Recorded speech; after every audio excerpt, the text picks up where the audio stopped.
Hello everyone, my name is Evelina Arzhanova. I'm an English teacher and teacher trainer based in Moscow. And here is a screencast for my NATE 2017 conference presentation that I did in the framework of my workshop. I had over 20 participants on that workshop, but unfortunately I wasn't doing the video back then. So here's my screencast. The topic wasn't chosen by me. It was offered to me by Evelina Arzhanova, the chairwoman of the NATE 2017 conference. I accepted the challenge even though I hadn't known much about this theme, but it seemed interesting and exciting because I kind of felt I had something to tell my fellow teachers about this. And then I did my research and here's what we got.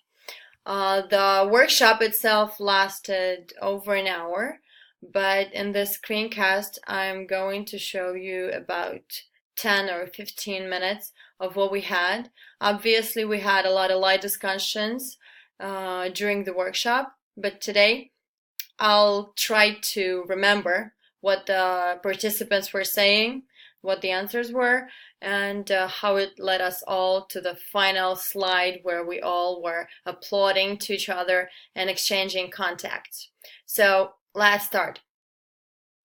At first, we tried to define burnout for each of us, what the word stood for each of us, and a lot of teachers said that it was something when you're very tired. It was the feeling that you get from your endless work. It was feeling indifferent to your work and to what you do with your students and your grading papers and some other social activities.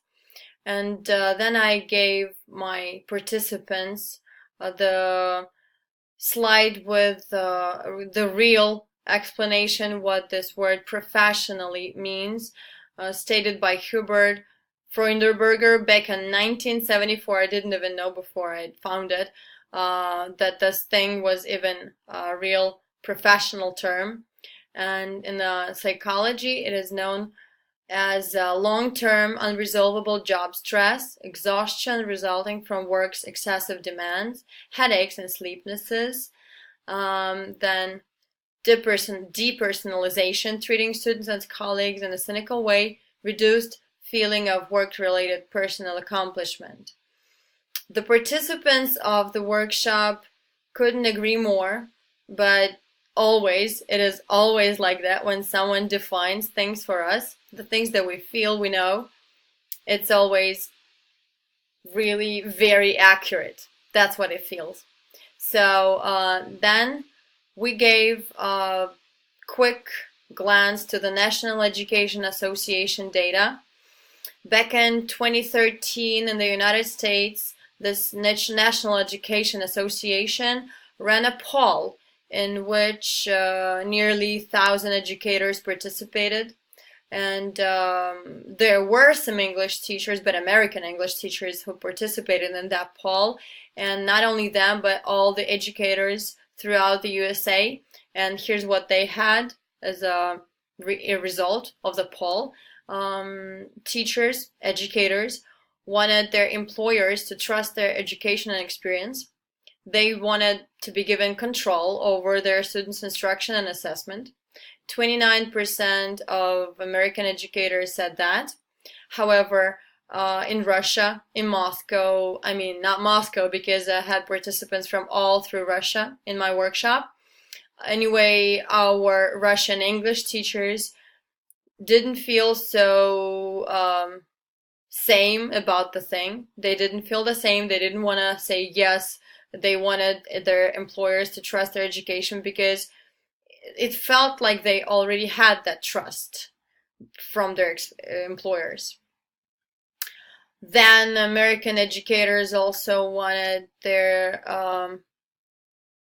the education and their work and their employers, obviously, to stop the standardized testing mania. Then salary, of course, financial issue is the same for everyone. We always want to get paid more than we are. And at this point, I asked my audience if any of the participants wanted to agree with this point because 19.98% of the participants of the poll agreed to this. And my participants said, yeah, but they weren't very sure. Then I asked the opposite question. Maybe there are some of you who are happy with what they get paid. And I saw 3 hands, and I just raised my own just to support them. And the rest of the people were like, yeah, of course we want to get paid more, and it will never end. The story never ends. Anyway, also some American educators wanted smaller classes so they could give more individualized attention to their students. And it was very close to what my participants at the workshop felt, because a lot of them were university teachers, university professors, and at their universities, at their workplaces, they obviously have some classes containing 40, 45 students, and out of those 45 students, hardly one can be educated properly. So yeah, they agreed. A classroom with adequate school supplies, yeah, my guys didn't say yes to this. And more time for class preparation and grading, didn't say yes to that either, because felt like they were having issues working and like in the work-life balance, but not because they didn't have enough time for preparation and grading, rather because they were having issues with the work process. They shared some stories about their students and seemingly useless work effort that they were putting in, and they are probably putting in their work every day. So then we came all the way to the main thing of the workshop, main reason and main point of the workshop, which is prevention and treatment. Originally, I wanted to focus more on the prevention, and the participants said that would be more useful for them too. But eventually we figured out that a lot of the teachers were thinking, they were thinking about what they wanted, and that's why they say, yeah, treatment. But in the end, they ended up like having, ooh, the treatment is better than prevention because it's more important. Maybe not only because of that, obviously, but the prevention was taking like a joke, because the first bullet point in my presentation about prevention methods is workout. Workout, and remember that exercise is crucial for extensive brain activity.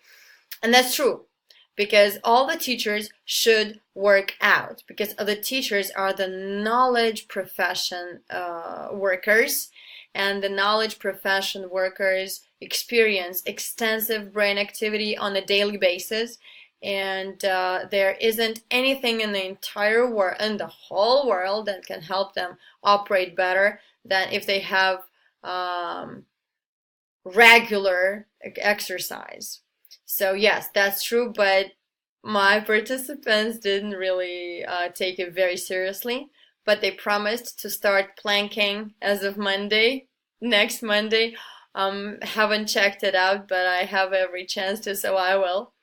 Look into proper time management today. Yeah, I can't stress this enough, because time management is a tool. It's a thing. It's some sort of science nowadays already, I could say, that helps you operate more effectively. I gave them a couple of tips that I use myself, and stressed it 10 more times to go online and search some interesting and engaging materials about time management. Next bullet is motivate yourself for professional growth and seek new challenges. And then they started laughing, because you have to, okay, so let's imagine, picture this, you're experiencing burnout, and then somebody tells you to motivate yourself. No, you're already indifferent to everything you're doing, and then someone's telling you professional growth, seek new challenges. What do? You say, what? No, in fact, it is a really strong and powerful working instrument to help you overcome or at least prevent your stress, your job-related stress, and the professional burnout, occupational burnout, as they also call it in the research. So let's say social media activities or maybe some goal orientation could help you. Any new challenge or any new point of the professional growth would help you, them, anyone overcome or prevent this very unpleasant thing with teacher burnout, with occupational burnout. Next, catch up on technology and make your life easier by using time savers. Yeah, at this point, the American gentleman who was participating in the workshop shared his word of advice about using Edmodo, which is an application and a service online for teachers to easier communicate with their classes. Obviously, it's the best thing to do when you have classes. Individual teachers and individual lessons can benefit from it still, but not as in a such great scale as the class teachers. And then talk to your fellow teachers, ask questions, listen, and revise. A lot of teachers, the thing is, a lot of teachers feel sleep deprived, stressed, overworked, and so on, but they just lack trust to their fellow teachers, to their colleagues, because let's admit, at least in our country, it is a like female profession most of the time. There are some exceptions, but they're not so many of them. So I encouraged my participants to start or continue opening up to each other and sharing their concerns with each other for the greater good of the job, career, and even life. So then we went on to talk about treatment. And here the situation is, if you're already burnt out, you have nothing in your life, nothing in your professional life is making you happy, and you're ready to do just about anything to get rid of this state, this condition.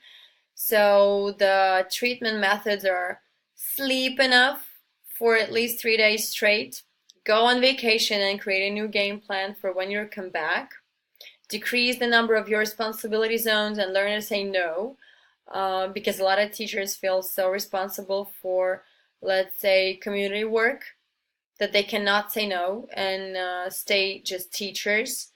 That's why this was the good advice for this thing. Learn to delegate, kind of similar to the previous bullet point. Seek life coaching. Even a single session of aimed outside perspective may do wonders for you.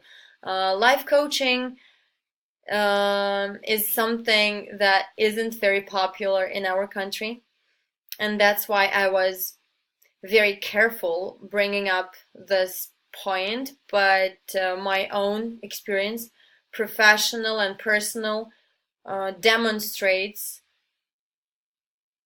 marvelous and I could say unbelievable changes in everything that you're doing when you just start having sessions with therapists, or something that in America they call shrinks. And that was it, because after that we had some moments with funny slides, and there was a lot of laughter, and people were laughing and saying thank you very much. Then I shared my contacts, and I said that I'd be happy to help them any way I could. Then a lot of teachers contacted me and wrote me requests to my email to ask me to share my presentation with them, and I did. Thanks for